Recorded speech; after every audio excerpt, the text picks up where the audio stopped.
Hello Munchkins and viewers alike, it's me Munchie, and today we are diving into some hamster food. Because it's been over a year since I made any sort of food analysis, I never got around to reviewing the All Living Things Power of 5 Hamster and Gerbil Lab Block, which they do call this food a pellet. So if you hear the words pellet or lab block, this is basically what it is. It's condensed food into a block form. So there's not a whole lot of variety that they can pick through and choose from. It's just one solid chunk. Now this food, unfortunately, changed. And it changed for the worse. So we're gonna be talking about that today. Now I'm mainly only gonna be talking about this in the hamster form. Gerbil food, they don't need as quite of a high protein value as hamsters do. However, they are put on the same formula because it coincides with what they find in the wild and what's appropriate for their diet. But the difference, I just wanna say as a little pop quiz here, is that hamsters are not lactose intolerant, unlike gerbils who cannot have yogurt, milk, etc. So Yogi Drops is a no for gerbils. Definitely don't want to give them any sort of milk because that could gum up their insides. Don't do it. But for hamsters, they can definitely have milk. For hamsters naturally in the wild, they consist of a protein diet. Not so much fiber-based like our beautiful guinea pigs here at the rescue, or people that have rabbits or chinchillas. Those guys eat hay, while hamsters don't necessarily digest hay very well. And it's very true in Syrian hamsters, where the hay passes too quickly in their gut, not allowing it to properly be absorbed. That could also be said the same thing for dwarf hamsters or other species of hamsters. But main documentation has been found in Syrian hamsters. But let's just jump into what typically hamsters need in general. Hamsters need about 18 to 23%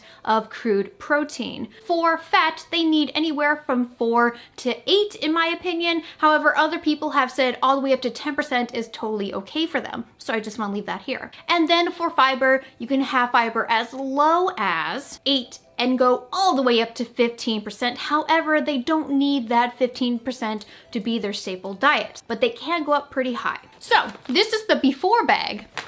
And this is the after bag. And unfortunately, you cannot tell the difference until you flip them over. And at the beginning, this food was at 23% crude protein, 6.5% fat, crude fat, and at 6% crude fiber. Now, with this thing, we have a little bit of a setback here. It went down to 15% crude protein, which is an 8% drop. Crude fat is now at 4.5, which is a 2% drop. And crude protein actually raised all the way up to 9%. Really? For a protein-based diet for these species of animals, it went up in fiber? Does that make sense to you guys? No, it doesn't make sense to me. There could be some factors as to why that is. So let's check out the ingredients because they are very importante because we want to know exactly what has changed within this formula and is it still appropriate. So the first ingredient was soybean meal. The second is wheat middlings. Third is corn distillers, dried grains with solubles. Fourth is corn. And fifth is vegetable oil. Now on this list, typically you would find the most amount at the very top with the least amount at the very bottom of the ingredients list. And sometimes companies, what they like to do is to split up different ingredients and make it into their own thing. Ground up corn is still the same as corn basically, but sometimes companies, they want to put a lot of filler like corn into their products. But remember guys, corn is really good when it comes to fiber. However, too much fiber could be too much of a good thing for specific animals and differences in life stages at that time. Now, what is the new list, you're wondering? Is there really a big difference in the new product? Well, yeah, there is. They actually added something I absolutely hate. Number one ingredient is, I hope I didn't scare you there, but number one ingredient is Timothy hay. Why? Wheat middlings is still number 2, but soybean meal has been bumped down, so it's not the number 1 ingredient right now. Then follows corn, and then soybean hulls. Hulls, there we go, not the hills. Now, let's actually break down what got taken away and what got added to the new list. So they definitely took out corn distillers, and they also took out something that I'm gonna have on my laptop here because I can't remember how to pronounce it. DL-alpha tocopherol. It's too cool for me. Tocopherol. I just don't know how to say this, but it's gonna be on the screen. So let's break down what the corn distillers dried grains with solubles is. What the internet says it is, it's commonly been used as a replacement for soybean meal in animal feed due to its high protein and fiber content. It's reasonably priced and it's easy to get. The DH alpha blah blah blah blah is actually vitamin E. So that's interesting. So that's the things that they took out. But what they added was, of course, Timothy hay. We know what that is. Soybean hulls, which is used for energy, often used to replace hay in the winter time, because in the winter time, productivity slows down to a crisping halt. They do need energy to maintain themselves throughout the winter time, so usually that is fed to stuff like cattle. And then, of course, we got vitamin E supplement. Now, they took out the vitamin E from the DH alpha and they just called it vitamin E supplement. So this could be the same thing or it could not be, and they could be using something else. We don't know, but basically they took out the different wording and put in a new wording for vitamin E. So we're gonna actually open up these two and I'm gonna show you what the difference in quality looks like.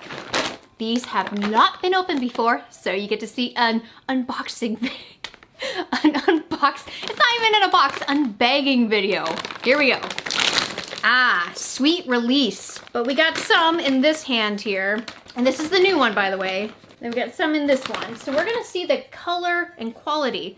Oh, yeah, you could definitely tell that there's hay in this one. It's more of a green tint. The reason why this one looks so dry is because it is nearing the expiration date. And then this one is the brand new one, more fresh, but you can definitely see the difference in coloration. The shine is more prominent in this. However, these did shine before. I could tell you that because I've actually opened up several bags of these. And this food I actually did recommend to people back then as an alternative to other lab blocks if you're not able to find Missouri Rat and Mouse or the KT lab blocks. Overall, this is now a poor quality diet because they completely destroyed the protein analysis. It went all the way down to 15%, which is very poor protein for hamsters in general. Timothy hay is now the #1 ingredient, which I already explained why it's not appropriate for hamster diets, but can be okay for other animal diets that actually are fiber-based. The fiber analysis in here is actually on the higher end of the scale. Even though they can have up to 15%, it's really not needed. Molasses is for sugar, so if anybody is trying to avoid sugary foods, this does contain molasses in there. And the other, I guess, positive thing about this food that I could say is that it has no artificial colors or ingredients. So that's a plus. However, my overall quality check on this food, and if I would recommend it, is an absolute no. I would not recommend this food in the current state right now. And the worst part is on their website, it still says the old crude analysis. But I recently purchased this 3 weeks ago from my local Petsmart, or one of my local Petsmarts. Petsmart's not even anywhere near where I live because they're so few and far between. But this can only be found at Petsmart and I just don't recommend it. So what are some alternatives, you might be wondering?